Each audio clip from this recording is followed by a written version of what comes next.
നമസ്കാരം. എല്ലാവർക്കും ശ്രീകൃഷ്ണകൃപ ചാനലിലേക്ക് സ്വാഗതം. ഇന്ന് ഞാൻ നിങ്ങളുമായിട്ട് ഷെയർ ചെയ്യാൻ താല്പര്യപ്പെടുന്നത് ചില അതിജീവനത്തിൻ്റെ കാര്യങ്ങളും കാരണങ്ങളുമാണ്.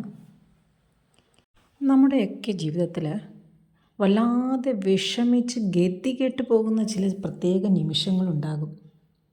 അത്രയും നാൾ നമ്മൾ നേടിയ അറിവുകളോ നമ്മുടെ കഴിവുകളോ അപ്രസക്തമാകുന്ന അവസരങ്ങൾ, മറ്റ് പോംവഴിയൊന്നും കണ്ടെത്താനാകാത്ത സമയങ്ങൾ. സാധാരണ ഇങ്ങനെയുള്ള ചില നിമിഷങ്ങൾ ഏതൊരു മനുഷ്യൻ്റെയും ജീവിതത്തിൽ ഉണ്ടാക്കുന്ന പലതരത്തിലുള്ള പ്രതിസന്ധികളുണ്ട്. ഒരു ചുഴലിക്കാറ്റിനെ നിയന്ത്രിക്കാൻ നമുക്കാകുമോ? ആകില്ല. അതുപോലെ വെള്ളത്തിൻ്റെ കുത്തൊഴുക്ക് തടഞ്ഞു നിർത്താനുമാകില്ല. ഒരു വെള്ളപ്പൊക്കമുണ്ടായാൽ ആ സമയത്ത് നമ്മൾ എന്താ ചെയ്യുക? സ്വന്തം അതിജീവനം അതുമാത്രമാണ് നമുക്ക് മുന്നിലുള്ള മാർഗം.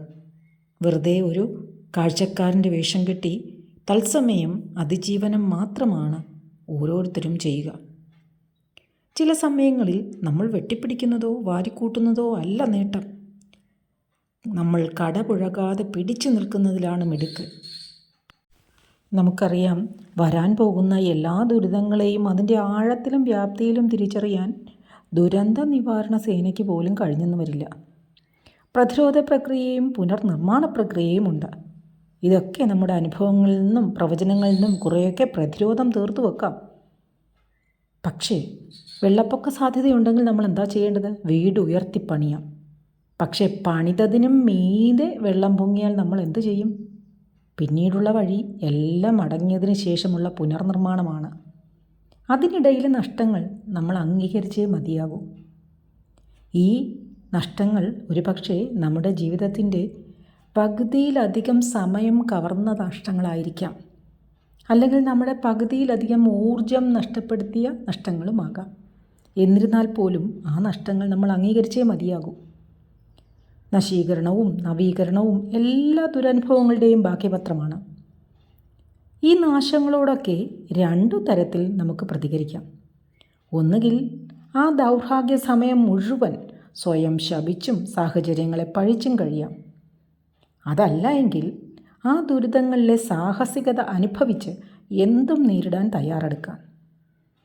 ആദ്യത്തെ കൂട്ടർ ദുരന്തം കെട്ടടങ്ങും മുമ്പേ അവസാനിക്കും. കാരണം അവർക്ക് പിടിച്ചു നിൽക്കാനുള്ള ശേഷി തീരെയുണ്ടാവില്ല. രണ്ടാമത്തെ കൂട്ടരാകട്ടെ ദുരന്തങ്ങൾക്ക് മീതെ പറക്കും. കാരണം അവർ സാഹസികരാണ്.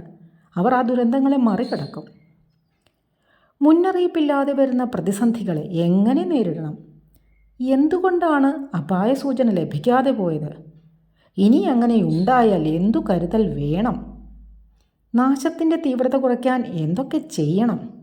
എന്തെല്ലാം അറിവുകളാണ് വിപത്തുകൾ സമ്മാനിക്കുന്നത്? ഇങ്ങനെയൊക്കെ ചിന്തിക്കാനും അതിന് ഉത്തരം കണ്ടുപിടിക്കാനുമായിരിക്കും രണ്ടാമത്തെ കൂട്ടർ ശ്രമിക്കുക. നാലു വശത്തും സുരക്ഷാ വലയങ്ങൾ തീർത്ത് ആർക്കും ജീവിക്കാനാവില്ല.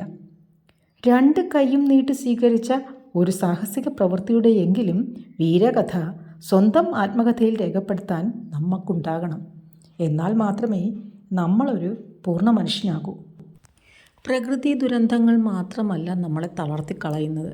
ജീവിതത്തിൽ സംഭവിക്കുന്ന ഒരുപാട് കഷ്ടനഷ്ടങ്ങളും നമ്മളെ ഉലച്ചു കളയാറുണ്ട്.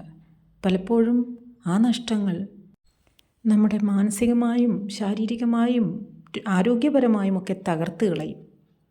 അതിൻ്റെ വ്യാപ്തിയും ആഴവും എത്രമാത്രമാണെന്ന് കണ്ടു നിൽക്കുന്നവർക്കോ കേട്ടറിവുള്ളവർക്കോ തിരിച്ചറിയാനാവില്ല. അനുഭവിക്കുന്നവർക്ക് മാത്രമേ മനസ്സിലാകൂ. ഇത് എല്ലാ നഷ്ടങ്ങൾക്കും ബാധകമാണ്. പ്രകൃതിയിലെ നഷ്ടമാകാം, മനുഷ്യരുടെ ജീവിതത്തിലെ നഷ്ടമാകാം. എങ്ങനെയൊക്കെ നോക്കിയാലും നഷ്ടം എന്നുള്ളത് നഷ്ടം തന്നെയാണ്. അതൊരു തീരാ വേദന തന്നെയാണ്. അത് പ്രകൃതി ദുരന്തമായി നമുക്ക് നഷ്ടപ്പെടുന്ന എന്തെങ്കിലും വസ്തുവകകളായാലും അതല്ല ജീവിതത്തിൽ നമുക്ക് നഷ്ടപ്പെട്ടു പോകുന്ന മനുഷ്യബന്ധങ്ങളായാലും ശരി, നഷ്ടം തന്നെയാണ്. അതൊരു തീരാവേദനയായി തന്നെ മനസ്സിൽ അവശേഷിക്കുകയും ചെയ്യും. എങ്കിലും ആ വേദന ഉൾക്കൊണ്ട് അതിൽ നിന്ന് പാഠങ്ങൾ ഉൾക്കൊണ്ട് വീണ്ടും വീണ്ടും ജീവിക്കാനുള്ള ശുഭാപ്തി വിശ്വാസം നേടുക. അതിനായിട്ട് നമ്മുടെ ഉള്ളിലെരിയുന്ന കനൽ അത് വീണ്ടും വീണ്ടും ഊതി അതിലെ കനൽ കെട്ടടങ്ങാതെ സൂക്ഷിക്കുക. മുന്നോട്ടുള്ള ജീവിതത്തെ ഏറ്റവും കൂടുതൽ നമ്മളെ സഹായിക്കുന്നതും ഈ കനൽ തന്നെയായിരിക്കും. അതിൽ നിന്നുള്ള ഊർജം കൊണ്ട് തന്നെ നമുക്ക് മുന്നിലേക്ക് സഞ്ചരിക്കാനാകും. എപ്പോഴും മനസ്സിൽ ശുഭാപ്തി വിശ്വാസം കരുതുക. മുന്നോട്ടുള്ള പാതയിൽ ഈശ്വരൻ്റെ അനുഗ്രഹം കൂടെയുണ്ടെന്ന് കരുതുക. ഭഗവാനെ പൂർണ്ണമായിട്ട് വിശ്വസിക്കുക. തീർച്ചയായിട്ടും നിങ്ങൾ എത്തേണ്ട അതേ ലക്ഷ്യസ്ഥാനത്ത് എത്തിച്ചേരാൻ നിങ്ങൾക്കാകും. എല്ലാവർക്കും ഒരു നല്ല ദിനം ആശംസിക്കുന്നു. നന്ദി, നമസ്കാരം.